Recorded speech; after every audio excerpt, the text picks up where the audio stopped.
Welcome back to this week's Leading Thinker in Business interview series over on the YouTube channel for H2. I'm Kerri-Ann Hargreaves, and welcome Allan Maund, who is my latest guest. It's great to have you on. Thank you very much, Kerri-Ann. Oh, you're welcome. So Allan is a financial crime expert who's recently started his own business. So you've launched a business in the pandemic. Congratulations first. Thank you. Do you want to introduce yourself so that everyone knows what a financial crime expert is? Yeah, so thank you very much for that introduction. So yes, you're right. I've launched Wheatfield Consulting as of November, so pretty recently. And really, after 25 years in anti-financial crime, that's investigating fraud, corruption, whistleblowing all across the world, working for numerous clients, but working for businesses, I felt now was probably the time, if any, to go on my own. So, you know, I'm there to help any business or individuals, SMEs, corporates or whatever, with their financial crime risks and some prevention models to stop them being victims of fraud, tax evasion, money laundering, even sort of terrorist financing. Wow. Yeah, I mean, it's financial crime, so it covers so many different areas. And people always automatically assume it's fraud, but you know, fraud is a significant problem globally, but particularly in the UK as well. So I'm here to help, and like I said, I've got 25 years in the field, so it's not theory based, it's practical based, and it's what I've seen since the early 90s. I think it's great that you started a new business in the pandemic. You know, it's huge strength of character, and I think lots of people have been given opportunities during the pandemic to make key decisions for them, haven't they, and changing their working practices moving forward. So once again, well done. You know, I'm sure it's going to go incredibly well. Thank you. I was quite surprised when we started chatting about doing this that you said that financial crime is the most reported crime in the UK. It kind of shocked me. Is it an evolving threat that we all need to be more concerned about? Well, the last figures that were out were that there was about 10 million fraud offences reported, and 6 million of those were cyber enabled, so the use of IT to facilitate fraud. So it's a significant problem. But I think what we also need to remember is that a lot of people don't report fraud because they're embarrassed, and a lot of businesses don't report fraud because of reputational damage or potential reputational damage. So the problem's even bigger than what's reported. But when we look back at the figures for financial crime, we look back to the last sort of recession, which was probably 13 years ago now, 13 years ago. You know, fraud started to become a bit more in the spotlight and focus because businesses have got less money, so they're more prudent with their money. So we've seen an increase year on year with financial crime. And with the current pandemic, and hopefully us coming out of the pandemic soon, I think fingers crossed. Fingers crossed. I think what we'll see is an even greater rise in fraud and financial crime as businesses again start to look at their finances a bit closer. Yeah, I think that's it, isn't it? Perhaps some businesses haven't had their eye totally on it if they've been focusing on other areas like growing their business or their people within their business to support them. Maybe attention has been taken away from it. Yeah, absolutely. And you've got to be realistic in the times that we've been through in the last sort of 9-10 months.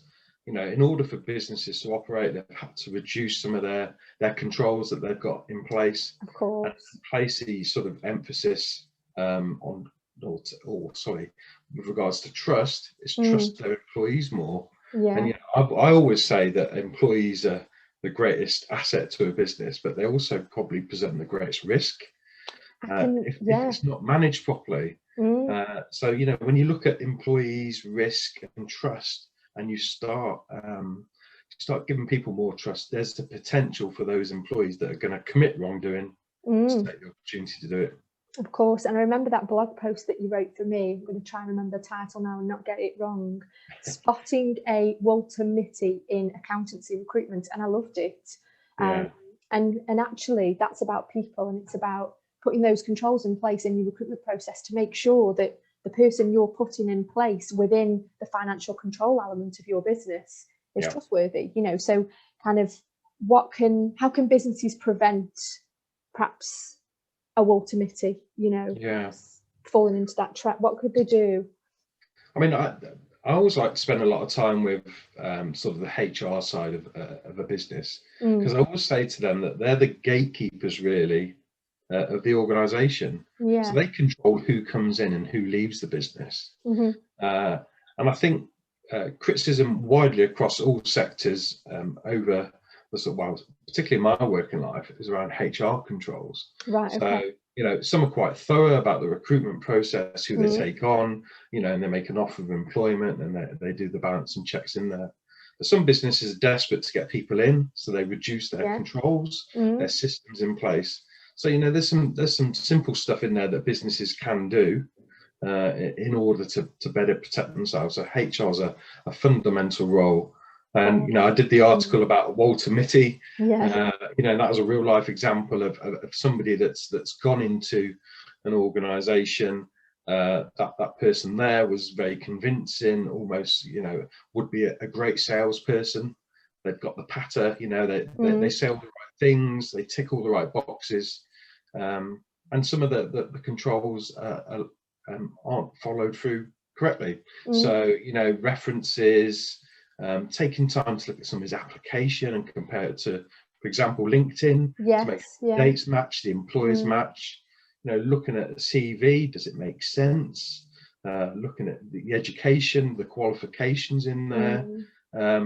If you start looking at things in a bit more detail and something looks wrong, then it probably is. Probably is, yeah. Yeah. And it comes down even to when you're interviewing candidates, is to get them to tell you what's on their CV rather than read it out to them. Yeah, of course. If they're lying or they're concealing some truths in there or non-truths, then they've got to try and remember that in an interview, and it's quite a pressured thing for most people. So if they're trying to recall something, and you've actually got what they put on paper and getting them to explain it, they may well fall foul. It seems a bit sneaky, but it's a good way. Yeah, I don't think to protect your business. I don't think it's sneaky. I think it's called being thorough, and you want to bring in the right people. Recruitment has a cost to it ultimately, and if you bring in the wrong person, it could cost you several thousands of pounds, and that's not necessarily because they've committed fraud, but just because you got it wrong and you've got to go back, and it's the time spent, isn't it? And I think the references element is a tough one, because businesses just don't give references anymore. They just confirm dates of employment, and I think that's when it's really tough. So you've got to do your due diligence in other ways, haven't you? You've got to do your research and try to use, I always like to use our network to see if we know anybody that can give us an insight into the individual, or use LinkedIn. I think it's a great tool. Look for the testimonials on their LinkedIn page. No one's going to write a testimonial on someone's LinkedIn page if they're not of good character, are they? Absolutely. Yeah, it's a tough one. Yeah, and it's a good point about references as well, that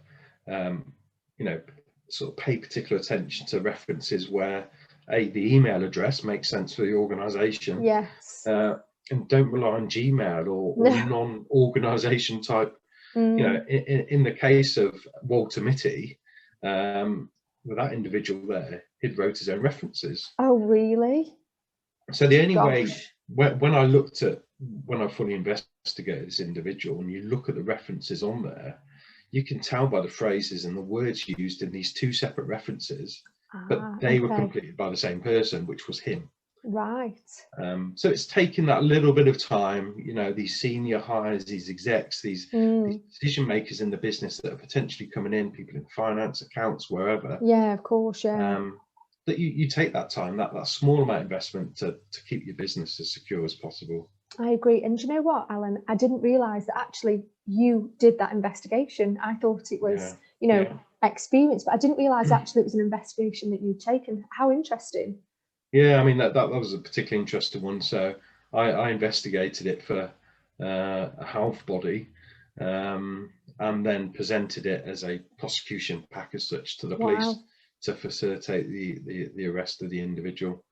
So that's interesting. Are there any particular, say, sectors that you see crime rising in at the moment, from this perspective? Has there been an increase in certain areas because of the pandemic, maybe? Or I think one area to keep an eye on, and this is really unfortunate, and they get targeted a lot. And I'm not seeing any particular increase, but they're always in the higher end of things, are charities. Right, okay. Oh, really? So charities who, by their very nature, tend to be quite trusting anyway. And let's face it, a fraudster, somebody that's going to commit financial crime, hasn't got any morals. They don't care. No. They don't care who they're ripping off, and they may well see a charity as a soft touch. Yeah. So that can be from an internal fraud perspective, or if they're external to the organisation about committing fraud against them. And it's a real sad, sorry state of affairs, but charities get targeted for that sole reason. But I think certainly, hopefully, as you say, we're coming out of the back end of this pandemic, and I think that the landscape from a fraud and financial crime perspective is pretty scary. Yeah, I can imagine. I don't think it's going to be a positive note in relation to financial crime. No, I think we're going to see an upwards trend definitely for the next few years. So what can, what effects can financial crime have on your business? We've talked about the recruitment element, but what other effects can it have if businesses perhaps haven't experienced this or need to become aware of it? What damaging effects can it have? Yeah, I mean, there's obviously the financial effects, which is what probably people focus on the most. And I've seen businesses where, as a result of financial crime, some can afford to make the loss, but there's not many that can. No. And as a result, they have to find the money for any investigation costs and what they've lost from the fraud or financial crime. But you have customers that lose confidence in the business, suppliers, contractors that lose confidence in the business. So the big thing for me that most businesses suffer from is reputational risk. Of course. And that's why it's got to be so carefully managed, really about the message. But conversely, with reputation, if you have a fraud in your business, it's really good from a deterrent point of view to say, we've identified so-and-so from our business has been committing fraud, and this is what we're doing about it. So you're sending a clear message that you have a zero tolerance sort of approach to it. That's it, isn't it? I think if you're showing actually that you're working with a partner, say like yourself, that's ongoing with the investigation, it shows that you're on top of it.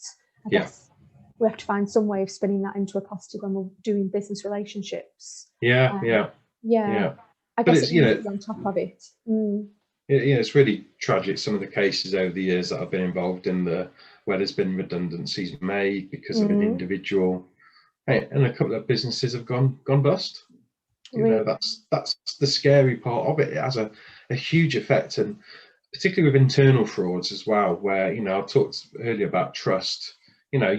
You tend naturally, your human instinct is to trust your colleagues. Of course. A lot of them are friends or people that you like to be associated with. Now, if you've worked with somebody for a number of years and then it's subsequently found out they've committed fraud, that levels of trust, not between you and that individual, but team members or whatever, can deteriorate, and morale suffers hugely. That's a real knock-on effect for business. It's not just about the money. Yeah, I can imagine it does, because I think if your trust has been broken, just even with one individual, and that individual has exited the business or been prosecuted, whichever way it's gone, I can imagine then giving somebody else that trust in that same role could be challenging for a business leader. Absolutely. I can imagine that would be a huge barrier. It would be something that would have to be built up over time. I can't imagine you just bounce back from something like that. It takes years. It's not. There's no easy fix. It's awful for businesses. It's awful for individuals. It's awful for businesses. It's a shame that we have those individuals that sadly we just can't trust, and that's how they're made, isn't it?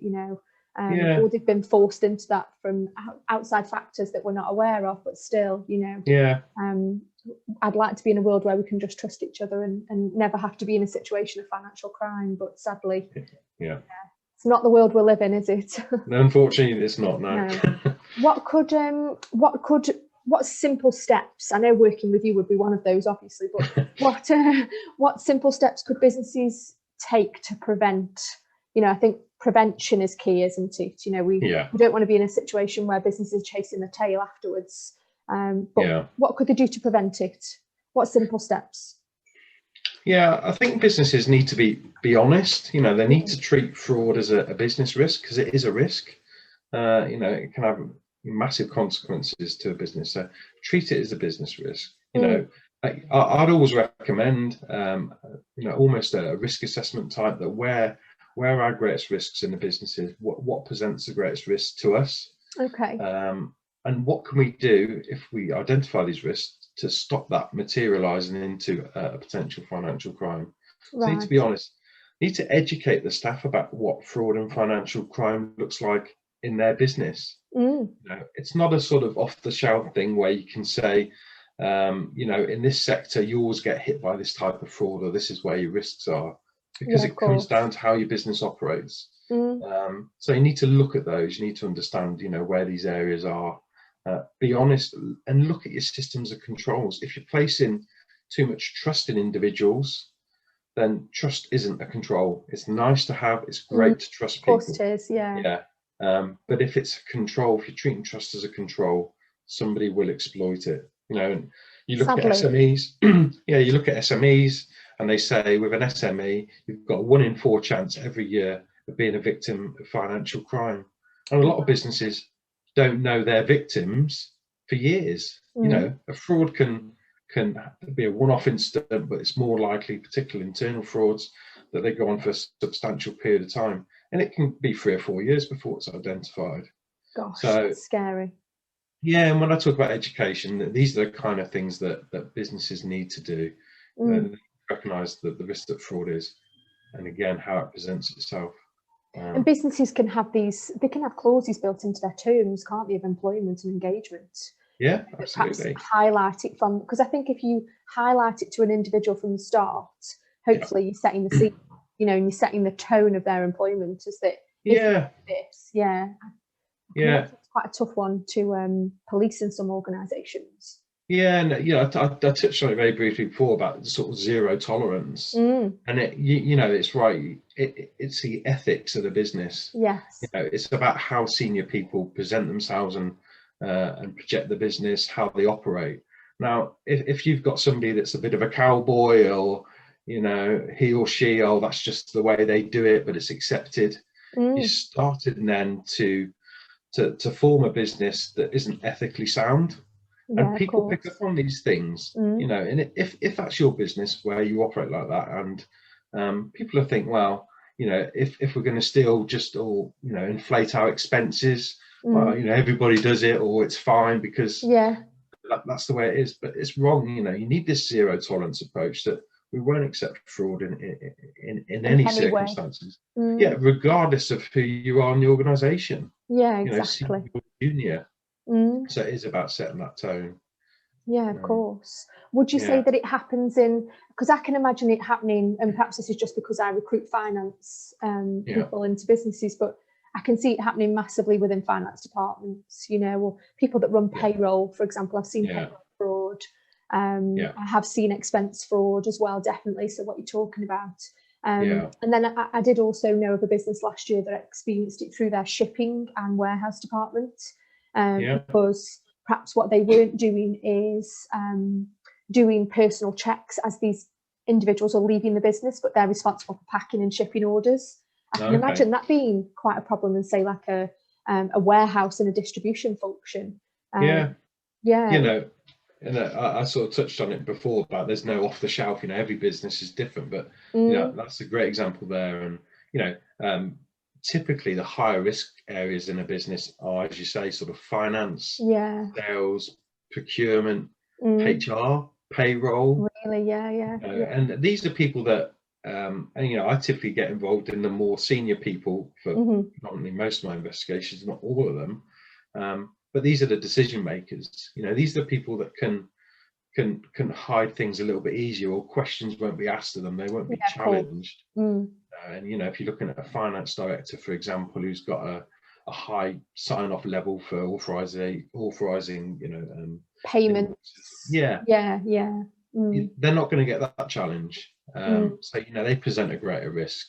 And this comes back to what I said before about risk assessments, understanding where your actual areas of risk are rather than sort of perceived areas of risk that you might think that businesses face.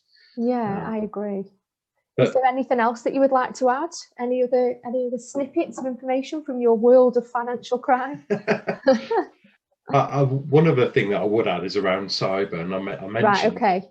6 million of those 10 million offences were cyber enabled. Okay.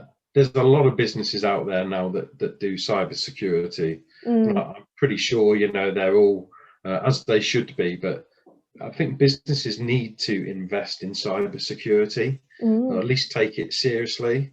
Fraudsters, people that commit financial crime, people that hack into a business's IT system, they're not always after money, they're after data. They can scrap data. It's not enough for a business, I don't think, to say we've got cyber security, therefore we're covered.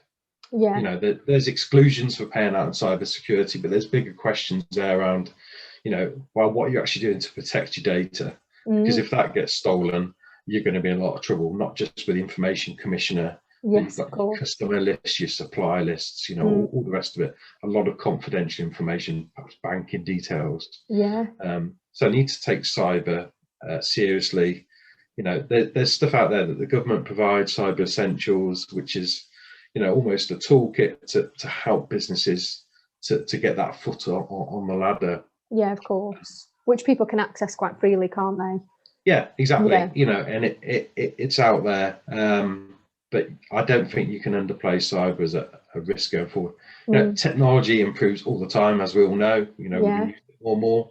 Look at this year. I think surely this year alone has highlighted to businesses that they need to be aware of the cyber impact, because most businesses have had to throw everything online, haven't they? Yeah. I look at my desk. I've got my laptop, got a mobile phone, got an iPad. What can I do from that? Well, some of the businesses I work for, particularly when I was an employee, I can use my iPad to access my work emails. Yeah. You can use all these different tools now that you've got available. You've got Apple Watches that hold data, and of course, and if somebody hacks into, say a mobile phone and then accesses your work emails, because this is the way they get around things. They've then potentially got access to your business's data. So there's a whole sort of range of things that a business needs to consider in relation to cyber. Sounds like something I need to think about myself as well.